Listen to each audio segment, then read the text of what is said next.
kelas terlambat dan kelas tepat waktu. Next.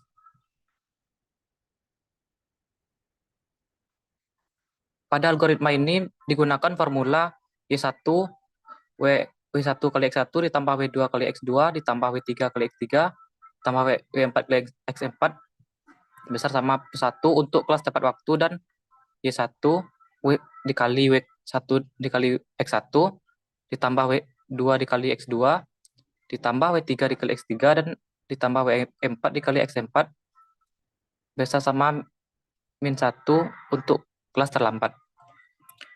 Didapatkan persamaan yaitu untuk data 1 sampai data 5. Next. Untuk mendapatkan nilai masing-masing atribut W1 sampai W4 dilakukan persamaan linear dengan melakukan eliminasi. Dilakukan eliminasi pada persamaan 1 dan persamaan 2 yang menghasilkan persamaan 6, persamaan 2 dan persamaan 3 yang menghasilkan persamaan 7, persamaan 3 dan persamaan 4 yang menghasilkan persamaan 8, persamaan 4 dan persamaan 5 menghasilkan persamaan 9. Lalu dilakukan eliminasi dengan persamaan 6 dan persamaan 7 dengan mengalihkan indeks W4. Didapatkan persamaan 10. Dilanjutkan dengan persamaan 7 dan persamaan 8 dengan mengalihkan indeks W4 dan menghasilkan persamaan 11. Next. Lalu dilakukan eliminasi persamaan 8 dan 9 menghasilkan persamaan 12 dan persamaan 10 dan persamaan 11 yang menghasilkan persamaan 13 dan persamaan 11 dan 12 menghasilkan persamaan 14. Lalu yang terakhir persamaan 13 dan persamaan 14 yang mendapatkan hasil W1. Lalu dilakukan substitusi untuk mendapatkan W1 sampai W4. Next. Lalu selanjutnya mencari nilai bias dengan substitusi persamaan 5. Didapatkan nilai biasnya sama dengan -0,177. Selanjutnya mencoba menguji nilai WEG dan bias yang telah didapat pada data uji ke-6 dan ke-7. Dimasukkan persamaan yaitu 3,11 dikali 0,436 ditambah 3,50 dikali 0,035 ditambah 3,48 dikali 0,039 ditambah 3,05 dikali -0,101 dikurang 0,177 yang mendapatkan hasil 0,881 itu positif dan masuk ke kelas tepat waktu. Lalu untuk persamaan G 1,47 dikali 0,436 ditambah 2,60 dikali 0,035 ditambah 1,78 dikali 0,039 ditambah 1,56 dikali -1,101 dikurang 0,177. Lalu mendapatkan hasil 0,2849 dan masuk ke kelas tepat waktu. Karena hasil pengujian data bernilai 1 benar dan 1 salah, pada percobaan ini mendapatkan akurasi sebesar 50%. Sekian penjelasan dari saya kembalikan kepada moderator. Oke, terima kasih, Daeng. Nah, selanjutnya untuk contoh kasus akan saya jelaskan. Nah, di sini contoh kasus yang kami gunakan yaitu analisis sentimen data ulasan menggunakan algoritma SVM. Studi kasusnya itu pada aplikasi Flick. Nah, di sini saya akan menjelaskan mulai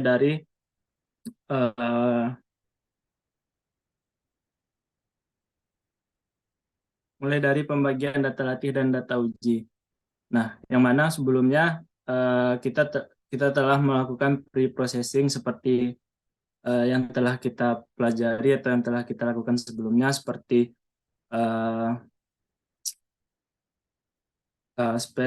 normalisasi, scaffolding, terus tokenizing, terus ada stop word removal dan lain sebagainya, termasuk pelabelan. Nah, lalu di sini kita ada 4 skenario untuk data latih. Skenario pertama yaitu 60-40, Oh ya, total datanya itu ada 3.916 setelah di pre-processing. Terus untuk skenario pertama itu ada 60-40, skenario kedua ada 70-30, skenario ketiga 80-20, dan yang keempat 90-10. Nah, lanjut.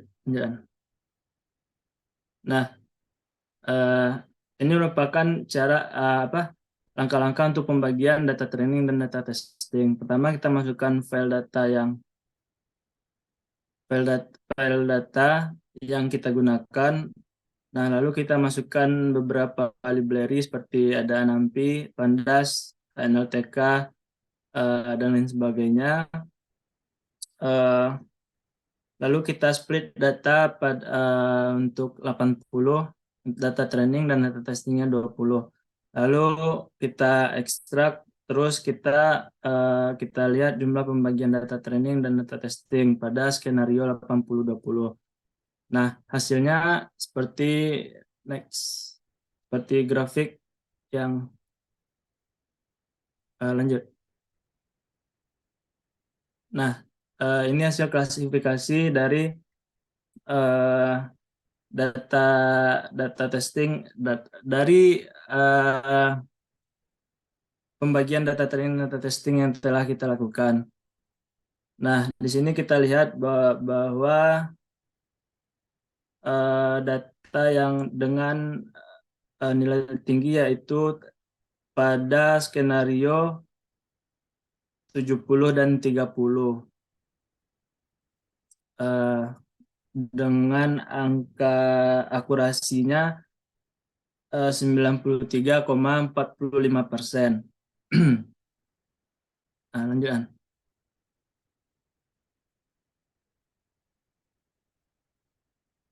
Nah, lalu kita lakukan klasifikasi SVM. Langkah-langkahnya yang pertama, mendefinisikan SVM classifier dengan parameter yang digunakan. Lalu mencocokkan data pada pembagian data training dan data testing sesuai fungsi SVM yang digunakan.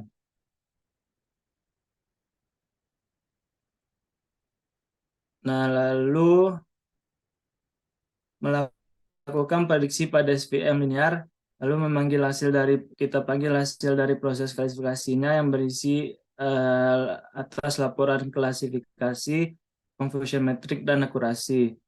Lalu melakukan prediksi pada SVM kernel linear. Lalu memanggil hasil dari proses klasifikasi yang berisi atas laporan klasifikasi, confusion metric, dan akurasi. Lalu melakukan prediksi pada SVM kernel polinomial. Lalu memanggil hasil dari proses klasifikasi yang berisi atas laporan klasifikasi, confusion metric, dan akurasi, lalu melakukan prediksi, lalu dipanggil lagi, terus eh, prediksi pada SVM kernel RBF, lalu dipanggil lagi, lalu next. Nah, lalu melakukan klasifikasi yang kedua kalinya, tapi tidak dilakukan pada keseluruhan data, tidak dilakukan pembagian. Lalu eh, dipanggil hasil dari klasifikasi sesuai dengan model yang memiliki akurasi yang tertinggi. Mungkin sekian yang dapat kami sampaikan kepada teman-teman yang lainnya. Apakah ada pertanyaan?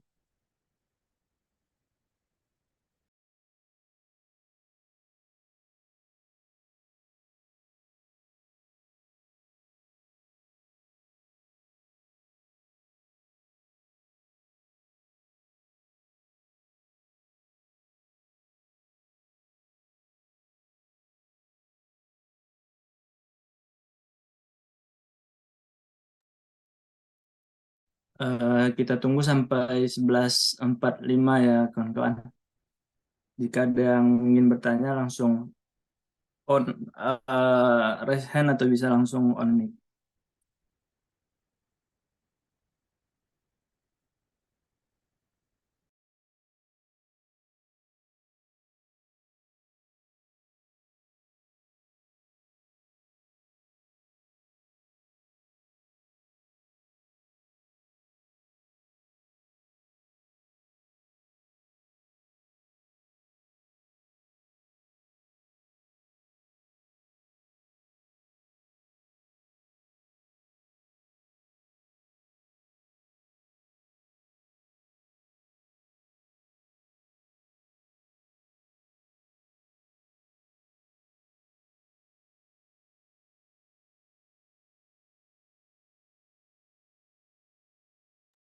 Nggak ada yang bertanya nih.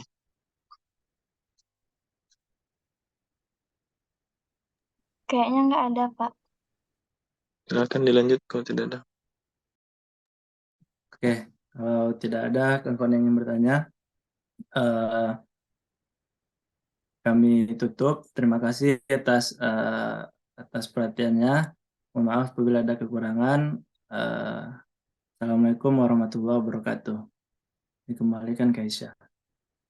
Waalaikumsalam. Baiklah, terima kasih kepada kelompok terakhir. Untuk presentasi selanjutnya akan dilanjutkan oleh kelompok Ferdinand. Kepada kelompok Ferdinand, disilakan.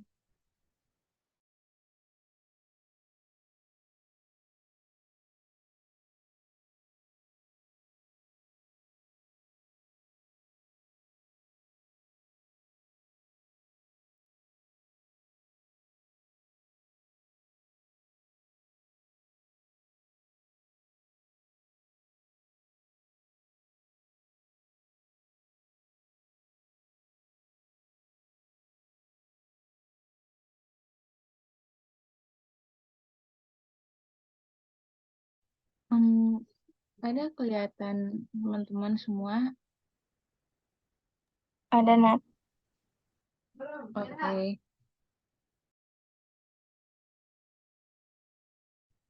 Hai, boleh itu nggak izinin record?